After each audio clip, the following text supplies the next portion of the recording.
No.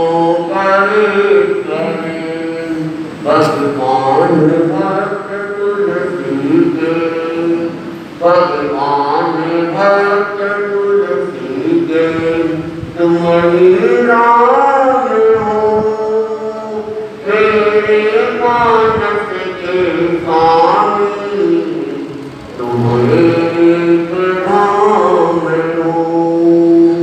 जब पार्श्वदेव चरणों में, सब पार्श्वदेव चरणों में, सत सत प्रणाम हो मेरे मानस के स्वामी, तुम एक धाम हो, तुम एक धाम हो।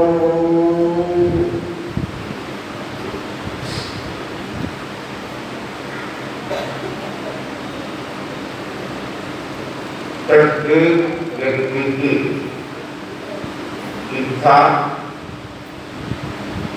सुख और शांति से जीने की रहती है।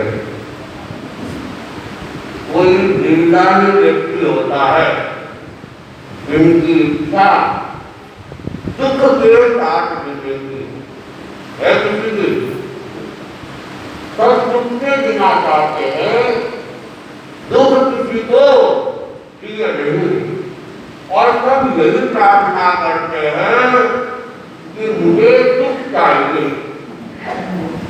दुख की प्रार्थना करने वाले को कोई है क्या? इतिहास में घटना आती है, महाभारत की घटना है। एक बार वासुदेव कृष्ण से कुंती ने प्रार्थना की कि आप मुझे दुख दे। बड़ा अजीब सा एक मांग की, क्योंकि दुख कोई नहीं मांगता। वासुदेव कृष्ण ने प्रश्न का ये क्या है?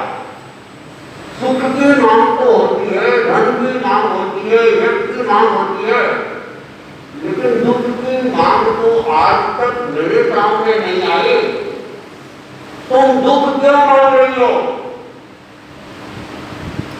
तब कुंती ने जो बात कही बहुत मान्य बात थी,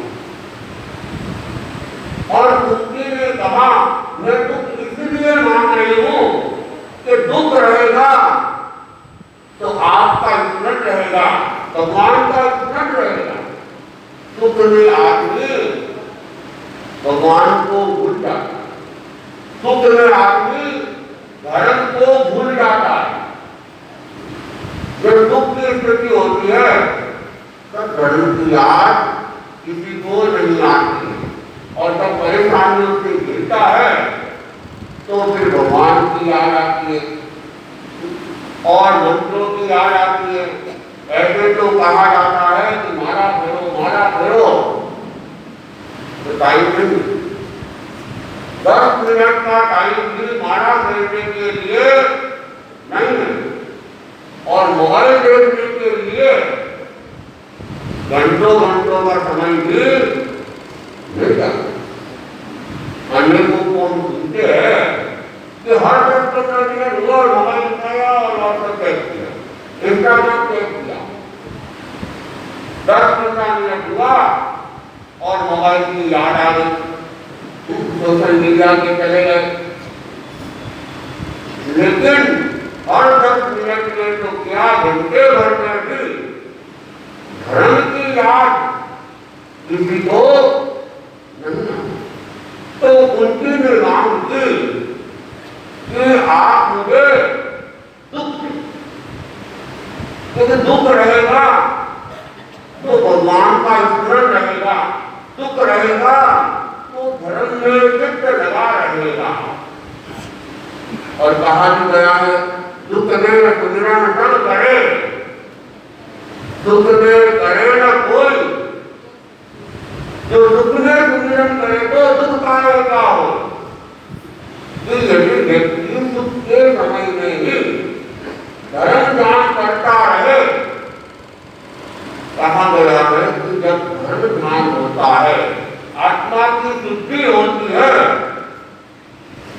आत्मा की शुद्धि तो कैसे होगी? कर्मों की निष्ठा से होगी।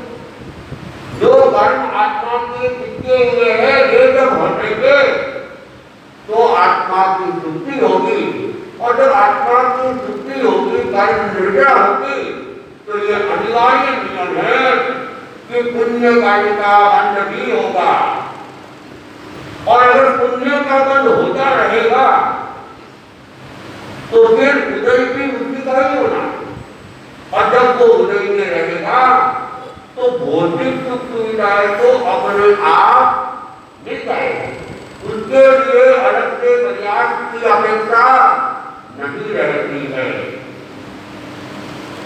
हमारा उद्देश्य भौतिक सुख की कामना नहीं रहना चाहिए, हमारा उद्देश्य पुण्य का बंध नहीं रहना चाहिए। हमारा उद्देश्य तो केवल मात्र एक ही रहना चाहिए, आत्मा की शुद्धि हो, कर्मों की निर्जरा हो। पुण्य को नहीं करना है, धर्म को करना है। आप कहेंगे पुण्य करने की बातें तो रोज सुनते आए, और यहाँ कहा जा रहा है कि पुण्य नहीं करना है। पुण्य और धर्म दोनों ही एक दूसरे से अलग है। धर्म आत्मशुद्धि का कारण है और पुण्य आत्मबंधन का कारण है। और जब तक पुण्य बंधा हुआ रहेगा आपको मुक्ति नहीं मिल सकती है। मुक्ति के लिए कर्मों को काटना होगा। केवल ज्ञान भी हो जाता है, लेकिन उसके बावजूद भी मोक्ष नहीं मिलता। तब तक जब तक कर्म बंधे हुए हैं, कर्म बंध रहे हैं, केवलियों के पाप कर्मों का बंधन नहीं होता है। क्यों नहीं होता है? क्योंकि केवली उन्होंने भोग्य कर्म को काट लिया, और अशुभ कर्मों का बंधन तो उनके नहीं हो रहा है, लेकिन शुभ क्रियाएं उनकी भी चालू है। प्रवचन भी रहते हैं, अपनी साधना भी नहीं करते हैं, तो निरंतर उनके पुण्य कर्म का बंधन होता है। लेकिन कहते हैं कि बिना कसाई के जो कर्म बनते हैं, ये कितने कर्म नहीं होते हैं, लंबे समय तक के लिए नहीं बनते हैं। तो वह पुण्य कर्म कहते हैं पहले समय में बांटते हैं, दूसरे समय में भोग रहे, और भोगने के बाद तो वो जब जाता है खत्म हो जाता है। लेकिन जब तक ये पुण्य का बंधन चालू है तब तक केवलियों की भी मुक्ति नहीं है। इसलिए हमें इस पुण्य और पाप दोनों को ही काटना है। पुण्य और पाप के लिए कहा गया कि क्या है? देविया है, देविया हथकड़िया है। हथकड़ी चाहे सोने की हो चाहे लोहे की हो, हथकड़ी हथकड़ी। कोई पुलिस वाला आ जाए यहाँ पर और रत्नों से गड़ी सोने की हथकड़ी से बांध के ले जाए, क्या वो अपना सम्मान समझेगा? चाहे हथकड़ी सोने की हो, रत्नों से गड़ी हुई हो, लेकिन अगर पुलिस उसे हथकड़ी में बांध के ले जा रहा है तो वह व्यक्ति का सम्मान नहीं है, वह तो व्यक्ति का अपमान ही है, क्योंकि वह बंधन में हो रहा है, स्वतंत्रता से मुक्त हो रहा है। इसलिए चाहे वो पुण्य का बंधन हो, चाहे वो पाप का बंधन हो, चाहे वो वीआईपी जेल हो, चाहे वो सामान्य जेल हो, जेल जेल है, और जेल में रहने वाला अपने आप में परतंत्र है, स्वतंत्र नहीं है। तो हम भी अगर पुण्य के बंधन में बंधे हुए हैं तो हमारी आत्मा स्वतंत्र नहीं है। इस संसार में वह भटकाती रहेगी। जो सर्वार सिद्धि के देवता होते हैं अपार पुण्यों के स्वामी और अपार सुख को वे भोगते हैं, लेकिन जब तक वहां है तब तक वे भी संसारी ही है। इसलिए हम इच्छा से काम नहीं करे। हम जब भी कुछ करें केवल एक ही लक्ष्य रहना चाहिए, हमारी आत्मा की शुद्धि हो, हमारी आत्मा पवित्र बने, हमारे कर्मों की निर्जा हो। जब ये करोगे पुण्य का बंधन तो होना ही अनिवार्य है, इसे हम रोक नहीं सकते, लेकिन कम से कम हम पाप कर्मों से तो बच जाएंगे, पाप से तो बचेंगे। पुण्य भी धीरे धीरे बाद में खत्म हो जाए। तो धर्म का उद्देश्य जो रहना चाहिए वो हमेशा ये रहना चाहिए कि हमारे कर्मों की निष्ठा। तो आदमी चाहता तो है सुख शांति से जीना, तो सुख शांति से जीना है तो मार्ग धर्म का ही, और जब धर्म करेगा पुण्य होंगे तो सुख शांति की नित्य रहेगी। तो इसके अंदर दो बातें कही गई कि सुख शांति से जीना, एक तो जीने की इच्छा और एक सुख और शांति प्राप्त करने की इच्छा। अब मनुष्य क्या सोचता है कि सुख शांति से जीने के लिए क्या जरूरी है? अर्थ जरूरी है, धन जरूरी है, काम जरूरी है। अर्थ होगा, धन होगा, पैसा होगा तो क्या है, जीवन की रक्षा हो सकेगी। अगर पैसा नहीं है, बीमार हो गया, इलाज भी नहीं होगा। पैसा नहीं है तो अच्छा भोजन नहीं कर पाएगा, तो भी जीवन की रक्षा नहीं होगी। पैसा नहीं है तो ठीक से कपड़े नहीं पहन पाएगा, तो सर्दी गर्मी से भी बचाव नहीं हो सकता। तो धन से आदमी देखता है जीवन की रक्षा होगी, और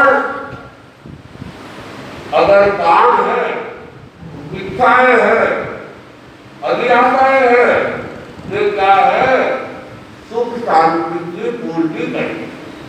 ये आम आदमी की धारणा बनी हुई है, लेकिन अध्यात्मनिष्ठ व्यक्ति कहते हैं कि अर्थ और काम ये अंत में धोखा देने वाले हैं, और इससे सुख की कामना करना ये अविवेकी निर्णय है, अदूरदर्शितापूर्ण निर्णय है।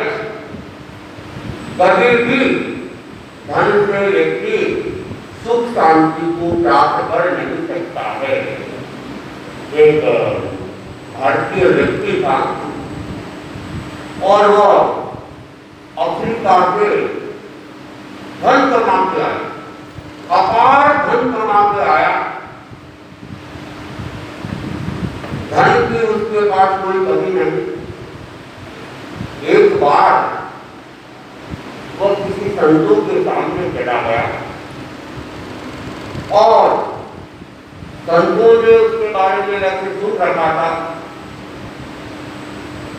संतों ने जब उसके व्यक्तित्व को देखा तो लगा कि आदमी अशांत है, दुखी है।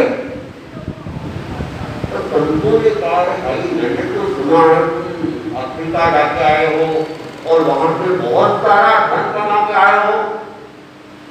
उसने कहा, महाराज आपने जो सुना वो बिल्कुल ठीक ही सुना है। तो फिर संतों ने उनको कहा, फिर तुम इतनी अशांत क्यों, ऐसे दुखी क्यों लग रहे हो? और उस व्यक्ति ने क्या कहा कि महाराज धन से सुख सुविधाओं के साधन जुटाए जा सकते हैं, अच्छा भोजन किया जा सकता है, अच्छे कपड़े पहन सकते हैं, अच्छा मकान और गाड़ी खरीद सकते हैं, लेकिन धन से मन की शांति को नहीं खरीदा जा सकता है। कोई खरीद सकता है क्या? तो वो कह रहा है कि जब तक मन में शांति नहीं हो शरीर और मन स्वस्थ नहीं हो, परिवार में खुशहाली नहीं हो, तो आदमी सुख से कैसे जिएगा? धन तो बहुत कुछ है, लेकिन न परिवार में खुशी है, न मन में शांति है, न शरीर में स्वस्थता है। इसलिए मैंने तो मान लिया धन में सुख नहीं है। और वो आगे कहता है कि महाराज, जब मेरे पास धन नहीं था, थोड़ा सा ही था, हमारा घर सादगीपूर्ण जीवन से जी रहा था, पुत्र भी आज्ञाकारी था, पत्नी भी अच्छी सेवा करती थी और कोई तकलीफ नहीं थी। लेकिन जब से ये धन कमा के आया हूं, अब कोई परिवार में किसी की सुन नहीं रहा, सब अपने मन मते चल रहे हैं, पुत्र भी आज्ञाकारी नहीं रहा, पत्नी का मिजाज भी बदल गया, पुत्री का राग अलग ही चलता है। और जब मैं शाम को थका मांदा घर आता हूँ, तो पत्नी तो या तो सिनेमा देखने के लिए गई हुई मिलती है, या और कहीं सैर सपाटे के लिए, पुत्र किसी और कार्यक्रम में। और रसोईया जो कुछ भोजन थाली में परोस देता है वो खाता हूँ और सोचता हूँ जल्दी से घर से बाहर। घर भी ऐसा लगता है जैसे काट रहा हो। और सोचो इतना धन, और धन होने के बाद भी आदमी सुखी नहीं है, तो धन सुख का कारण नहीं है। ये तो हमने एक कल्पना कर रखी है कि धन सुख का कारण। और अगर हम अपने आसपास के जीवन को भी देखें, तो जितना ज्यादा धनिक है वो उतना ही ज्यादा दुखी है। और एक जो मध्यम परिवार का व्यक्ति है वो उल्टा अच्छे से शांति से अपने जीवन को जी रहा है। धन बहुत ज्यादा है और बाकी भी सुख सुविधाएं सारी है, लेकिन फिर भी भय बना रहता है। कहीं टैक्स वाले नहीं आ रहे, कहीं इनकम टैक्स वाले नहीं आ रहे, कहीं चोर डाकू नहीं आ रहे, धन की रफ्ता की भी चिंता रहती है, कोई धन ले जाए तो भी चिंता हो जाती है। तो धन भी क्या है, अनेक तरह से दुख का कारण बन जाता है। और जिसके पास में ज्यादा धन नहीं है तो ज्यादा चिंता है कि उसके पास में नहीं। चिंता उनको रहती है जिनके पास में खतरा रहता है। खतरा ही नहीं हो तो चिंता भी नहीं रहती। आप लोगों को निरंतर तिजोरी की सुरक्षा की चिंता रहती है, और कभी भूलवश ताला नहीं लगाया और घर से निकल गए तो भले ही कितने अच्छे प्रोग्राम में गए हुए हो, दिमाग में एक ताला नहीं लगाया है, ताला नहीं लगाया है, ताला नहीं लगाया है, क्या होगा क्या होगा। तो एक अच्छे कार्यक्रम में भी जो आनंद लेना चाहिए, व्यक्ति वो आनंद ले नहीं सकता, क्योंकि वह धन की चिंता में उनका मन वहां अटक गया है। तो आनंद का स्थान होने के बाद दूसरे लोग आनंद ले रहे हैं, लेकिन वह उस आनंद की अनुभूति भी नहीं कर सकता है। तो धन के लिए वैसे ही कहा गया कि धन सुख का कारण है, धन अनर्थ का कारण है। धन के लिए ऐसी ऐसी घटनाएं हो जाती है कि जिसकी कोई कल्पना न करे। इसीलिए नीतिकारों ने कहा धन अनर्थ का है, अर्थ अनर्थ का है। अर्थ है लेकिन वह अनर्थ का कारण भी होता है। एक घटना आती है महात्मा बुद्ध के पूर्व जन्म की घटना है। कहते थे महात्मा बुद्ध एक ब्राह्मण से वेदर्शी मंत्र को सीख रहे थे, और उस मंत्र की प्राप्ति होने के बाद एक नक्षत्र की रात को मंत्र प्रयोग से सोने की बारिश करवाई जा सकती है। तो एक बार वह ब्राह्मण और वह बुद्ध का जी पूजन की घटना है। दोनों विंध्य पर्वत की ओर जा रहे थे और रास्ते के अंदर जंगल आया और वह 50 डाकू मिल गए। उन डाकुओं ने घेर लिया, पकड़ लिया और उस ब्राह्मण को तो मार दिया। और ये जो बुद्ध का जी था, उनका शिष्य था, उसको कहा तुम धन की व्यवस्था करो तो मैं तुम्हारे गुरु को छोड़ दूंगा। तो वह बुद्ध का जीव वहां से जाने लगा और वही रात थी जिस नक्षत्र में सोने की वर्षा करवाई जाए। तो जाते जाते उसने अपने गुरु को कहा कि आज आप भूल कर भी सोने की वर्षा न करवाना, अन्यथा आपके साथ साथ ये डाकू भी मारे जाएंगे। ये कहकर वो तो चला गया, बुद्ध का जी वहां से चला गया धन की व्यवस्था के लिए। लेकिन उनको सावधान करके कि आप धन की व्यवस्था मत करें। लेकिन वो ब्राह्मण वो फटाफट छूटने की लालसा के अंदर उसने अपने शिष्य की बात को ज्यादा तवज्जो नहीं दी और रात्रि में मंत्र का प्रयोग किया और मंत्र के प्रयोग करके ही सोने की बारिश हो गई। डाकुओं ने धन इकट्ठा कर लिया, गठिया बांध दी और उस ब्राह्मण को लेके आगे बढ़ने लगे। इतने में 100 डाकू और आ गए। उन 100 डाकुओं ने क्या किया, इन 50 डाकुओं को और ब्राह्मण को बंदी बना दिया। फिर उनको पता चला ब्राह्मण ने सोने की बारिश की है, मंत्र प्रयोग से की है। तो ब्राह्मण को कहा करो एक बार फिर बारिश करो।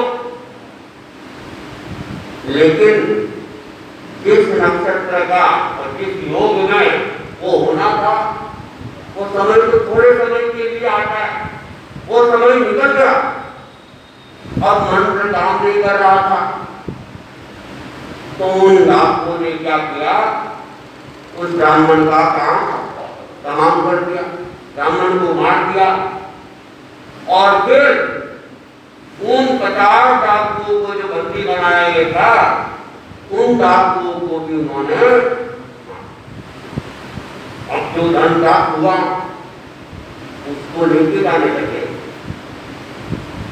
और जैसा कि कहा गया कि धन तो अनर्थ का कारण है, उन डाकुओं में भी दलबंदी हो आपस में फूट पड़ी और आपस में ही लड़ने लगे और कहते हैं कि लड़ते लड़ते इंसानों डाकू तो मारे। तो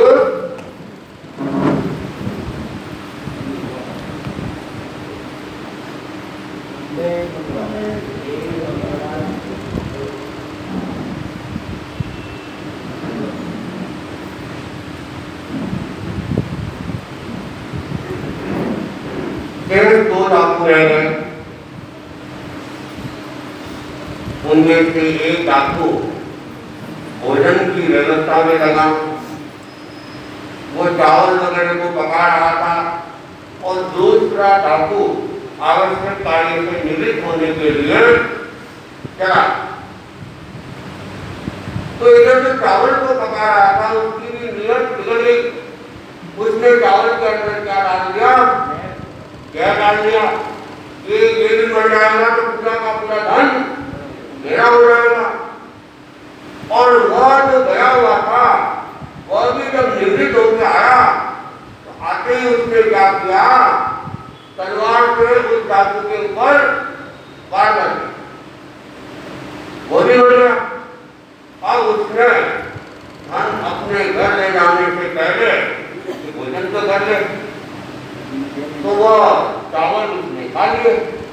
उसे पता नहीं था कि चावल में तो पहले से ही जड़ मिला हुआ है, और चावल खाया वो भी मिल गया, और सारा का सारा धन तो वहां का वहां।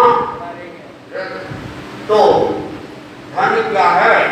शांति का नहीं, अशांति का कारण, दुख का कारण है।